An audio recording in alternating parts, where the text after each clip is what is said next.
Les Pygmées du Cameroun dans l'État-nation, chronique d'une colonisation. Voilà le titre de l'ouvrage réalisé par le très grand auteur Dr Nathanaël Assam. En effet, cette difficulté rencontrée par les Pygmées avec les divergences vis-à-vis du peuple bantou a toujours créé beaucoup de polémiques.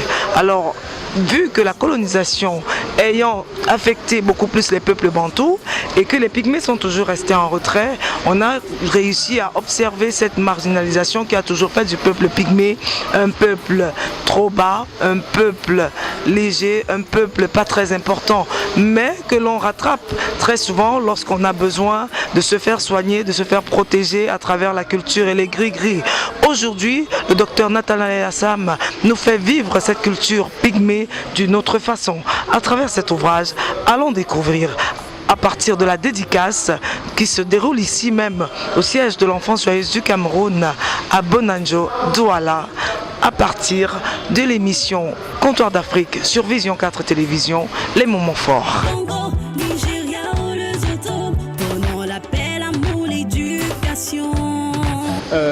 L'objectif de cet ouvrage est de démontrer, et ce de façon systématique, que les politiques publiques menées à l'endroit des peuples autochtones, en Afrique centrale en général et au Cameroun en particulier, ne sont ni plus ni moins qu'une forme recyclée du système colonial.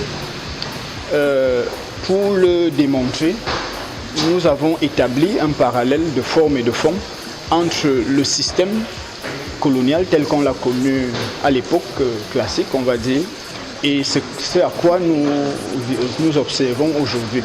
Et là, il ressort clairement que la seule différence qui existe entre les deux est une différence d'époque.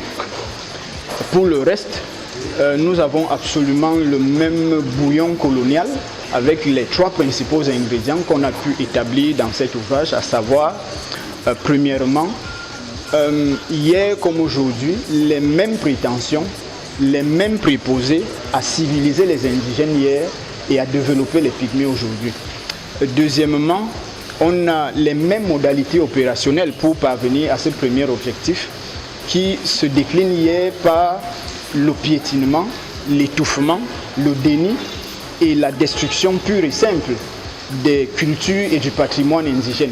Et aujourd'hui, on observe la désintégration pure et simple, systématique, des attributs culturels et patrimoniaux pygmées. Enfin, nous avons le troisième élément, ingrédient, qui est caractéristique de toute situation coloniale, qui est la même anthropologie primitiviste, qui veut que hier, les indigènes africains aient été conçus dans la mentalité occidentale comme des sauvages et des barbares, et qui veut qu'aujourd'hui, les pygmées soient cartographiés dans la mentalité des non-pygmées, un peu comme des primitifs et des sous-hommes.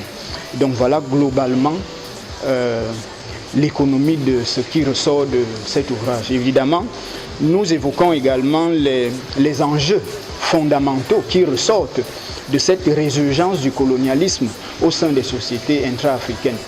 Enjeux mémoriaux, enjeux historiographiques, enjeux civilisationnels, parce que n'oubliez pas que nous sommes face à un groupe dominant qui lui-même traîne une longue histoire coloniale, douloureuse histoire coloniale.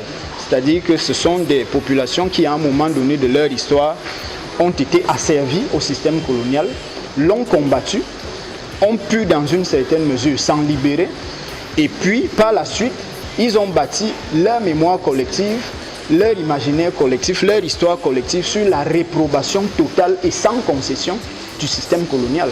Et donc le fait que ces groupes-là reproduisent, recyclent le colonialisme aujourd'hui à leur tour, pose un certain nombre d'enjeux que je viens de dire. Donc sur le plan mémoriel, il s'agira notamment de repartir, interroger notre passé, notre mémoire coloniale.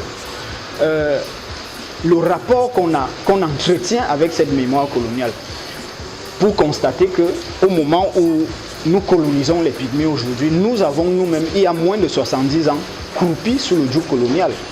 Ensuite, sur le plan historiographique, il faut revisiter tout ce qui a été dit, écrit et pensé au sujet de la colonisation, pour frapper tout ça de caducité, parce que coloniser les Pygmées aujourd'hui, c'est en quelque sorte légitimer la colonisation que nous avons nous-mêmes subie hier. Donc, il faudra dire désormais que tout ce qu'on a dit et écrit au sujet de la colonisation en Afrique est désormais caduque. Et enfin, sur le plan civilisationnel, il s'agira simplement de tirer un trait sur le projet de réappropriation de l'histoire africaine précoloniale. Parce qu'il faut rappeler que l'objectif de la colonisation était justement d'éradiquer les sociétés africaines précoloniales. Faire comme si ces sociétés ne valaient rien d'un point de vue civilisationnel, d'un point de vue historiographique. Alors aujourd'hui, le fait qu'on colonise les Pygmées donne raison à ceux qui ont voulu hier dénier à l'Afrique tout potentiel et toute possibilité de civilisation. Et donc voilà de façon ramassée l'économie, l'essentiel de ce qu'on a fait. Enfin, il y a plusieurs dangers. Le premier étant que on va reproduire un phénomène de domination qui est condamné partout. Je vous rappelle que même le président français Emmanuel Macron a déclaré que la colonisation est un crime contre l'humanité. La Charte africaine des droits de l'homme et des peuples, dans son préambule, dénonce et condamne le colonialisme sous toutes ses formes. Vous comprenez? Et aujourd'hui, des auteurs, des maîtres de la question avant nous ont remarqué ce phénomène. D'accord? Et donc, il est dangereux, ne serait-ce que sur le principe de la reproduction d'un phénomène de domination que tout le monde condamne. Maintenant, l'autre danger, c'est que vous savez que les Pygmées sont un peuple autochtone. Ils bénéficient donc pour cela d'une protection internationale. Il y a une convention 169 qui protège les peuples autochtones. Il y a la déclaration des Nations Unies sur les droits des peuples autochtones qui les protège aussi. Il y a plein d'instruments juridictionnels qui fixent les orientations stratégiques en matière de gouvernance des peuples autochtones. Ça signifie que c'est une population qui est en danger et donc il faut protéger. Or, les politiques, tels que nous l'expliquons aujourd'hui, ont vocation à faire disparaître cette civilisation qui est vieille de plusieurs millénaires. Il faut le rappeler.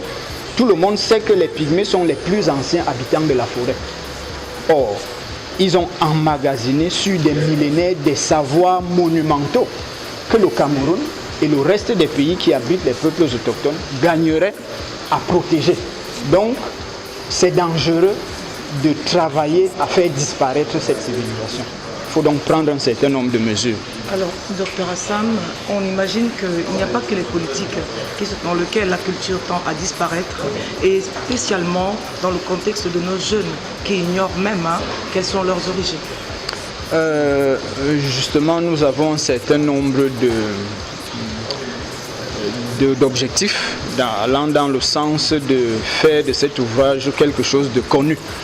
Et à ce sujet, nous travaillons en ce moment avec un groupe d'informaticiens qui vont nous aider à numériser l'ouvrage, le rendre accessible, évidemment sous certaines conditions, parce que l'ouvrage est aussi un produit commercial, sous certaines conditions.